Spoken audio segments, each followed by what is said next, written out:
Assalamualaikum warahmatullahi wabarakatuh. Hai semuanya, apa kabar nih? Semoga kalian semua baik-baik ya. Nah, udah lama banget aku gak bikin budgeting. Maka dari itu hari ini aku bakal buat budgeting bulan November. So, stay tune terus ya. Unboxing time.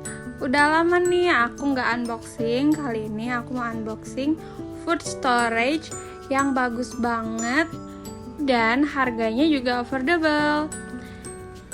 Ini mereknya adalah Kris, dan kalau kalian tahu merek Kris itu memang bahannya itu bagus-bagus dan tahan lama, jadi gak bakal nyesel kalau kalian beli juga. Ini aku liatin dusnya ya, lucu banget. Nah, dan ini aku pilih tutupnya yang warna hijau karena biar kelihatan lebih fresh. Ada juga keterangannya di sini, kalian bisa pause untuk lebih jelasnya.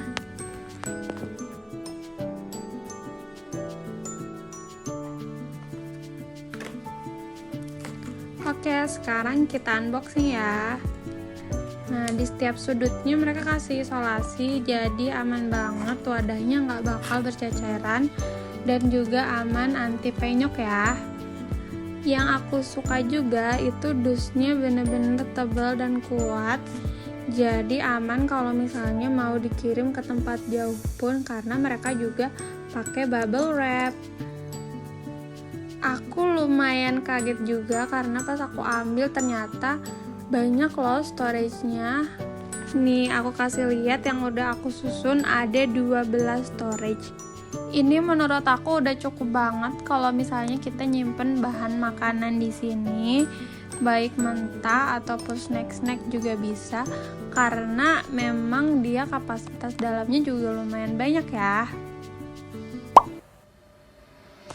Ini aku bakal liatin storage yang paling besarnya. Dengan kapasitas 1,59 liter, kalian bisa simpan buah ataupun sayuran di sini. Kemasannya juga transparan, jadi kita masih lihat apakah buah yang kita simpan masih fresh atau sudah tidak. Bisa dilihat juga penutupnya itu benar-benar bagus ya, jadi nggak bakal bocor dan juga bisa anti kedap udara. Tapi kalau misalnya kalian mau mencuci, itu ada tempat untuk buang airnya dan juga buat ventilasi udara juga bisa. Jadi bahan yang kita simpan itu bakal lebih tahan lama. Selain itu tentunya aroma dari makanan juga tidak akan banyak tercampur. Best deal banget kan ibu-ibu?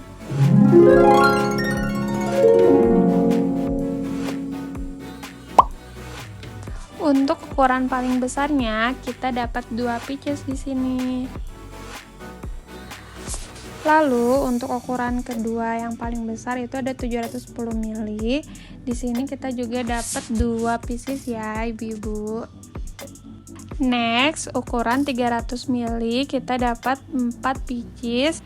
Di penutupnya juga masih ada filter airnya ya. Buat yang mau samaan, linknya aku tulis di bawah.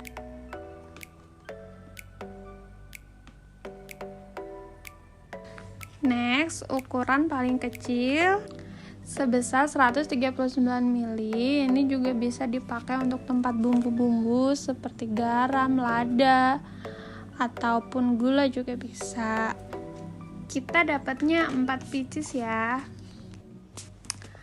Oke deh, segitu aja review unboxingnya. Di next video aku bakal buat video food preparation, so stay tune terus ya. Inilah video budgeting yang kita tunggu-tunggu. Sebelumnya aku beli stiker di sini. Aku belinya di DIY ya. Aku juga bakal review bagaimana isinya. Karena dalam stiker sheet ini ada 20 lembar yang worth it banget dibeli sebagai kaum perbudgetingan ya, kaum estetik. Ini bagus banget dipakai sebagai hiasan saat budgeting, apalagi yang nggak bisa gambar-gambar ya kayak aku. Jadinya aku pakai stiker ini. Nah, kita buka. Inilah penampakan depannya. Lihat kan, bagus banget, estetik, dan gambarnya juga beraneka ragam. Jadi kalian bisa sekreatif mungkin untuk menghias budgeting kalian. Tuh, nggak cuma stiker, ada juga quotes-quotes sebanyak 20 lembar. Jadi setahun nggak sih bakal habisnya?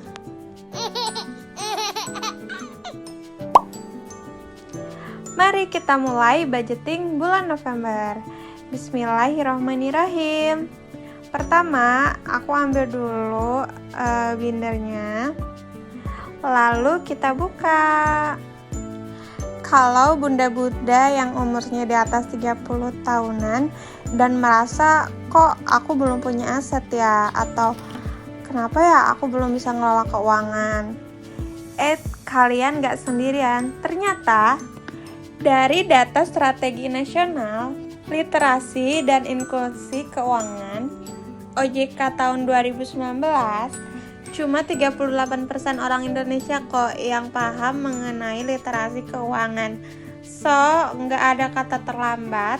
Kita semua masih belajar, jadi ayo kita kelola keuangan rumah tangga kita agar kehidupan di masa datang kita akan lebih baik. Amin ya robbal alamin.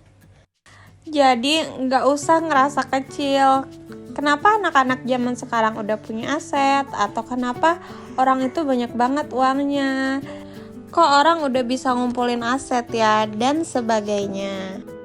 Kita sebenarnya nggak tahu seberapa persis aset yang dimiliki orang lain. Dan kita juga nggak tahu apa yang mereka lakukan di belakang. Mungkin saja bisnis, ataupun mereka juga menjadi affiliate. Lagian nih ibu-ibu, kita yang umurnya di atas 30 tahunan bukannya telat, tapi kita belum tahu.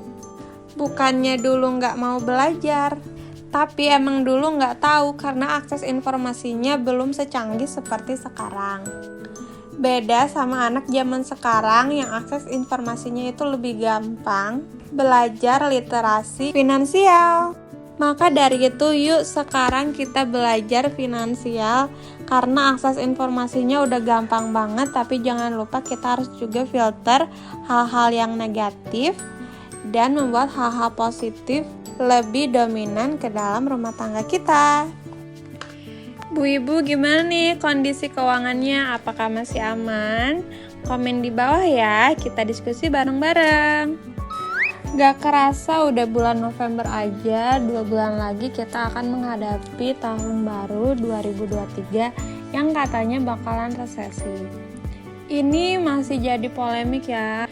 Semoga saja kita semua bisa menghadapinya. Amin ya robbal alamin.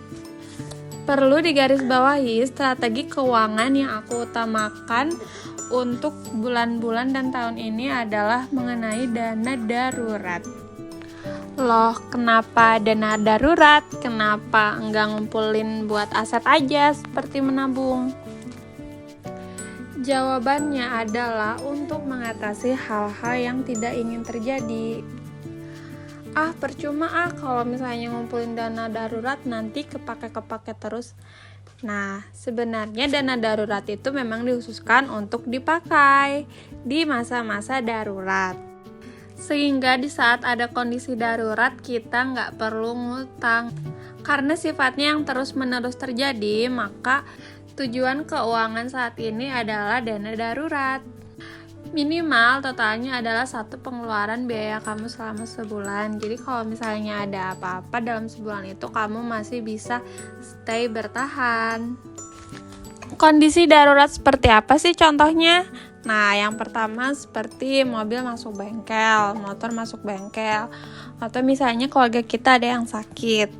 Dan hal-hal darurat yang memang biasanya tidak terjadi. Bukannya beli baju yang ternyata ada diskon 50% yang waktunya hanya sebulan. Nah, gimana gak kepake terus tuh dana daruratnya kalau misalnya kita belum bisa memaksimalkan pengeluaran kita. So, siapa nih ibu-ibu yang belum bisa kumpulin dana darurat? Komen di bawah ya. Next, setelah selesai menulis November, aku bakal tempelin stiker-stiker gemes di sini biar tampilannya lebih lucu.